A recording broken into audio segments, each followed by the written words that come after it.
kwamasonto. Awukahle mfowethu, awungitshela mfowethu. Mina nawe sinesikhathi esingakanani sazana mfowethu. Manje kucabanga ukuthi mina mfowethu ngezinto ehlaselisa umzimba ngaleyo ndlela bhuti. Mfowethu, abantu banomona ngami bhuti, uyangizwa ukuthi ngithini kuwena. Bafuna mfowethu ukuthi mina ngidliwe yimpethu laba bantu. Ngingenaphi mina lapho bhuti? Wena waziyo mfowethu ukuthi mina ibhizinisi lami ngiliqhuba kanjani. Khona manje mina mfowethu nginezitha lapha engingazazi nokuthi iqhamuka kuphi. Masonto. Leyela futhi. Yekela. Yangizwa? Yekela futhi. Madoda.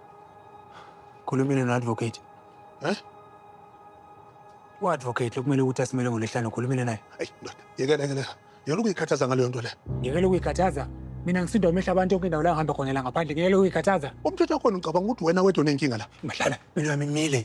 Mama ufuna usho ungikhulumise lapha ekhaya. Lo advocate wakho lo kumele ezizosimela la. Nihlangana naphi nalo mama wakho ungafuna ukuguga, Ugokutshitha ubhizi ngama-makeup emntana. Nihlangana naphi nalo nto? Lalela wena. Nginenkinga sami nami nawe, angizwa ukuthi ngidini kuwena. Uma kimi.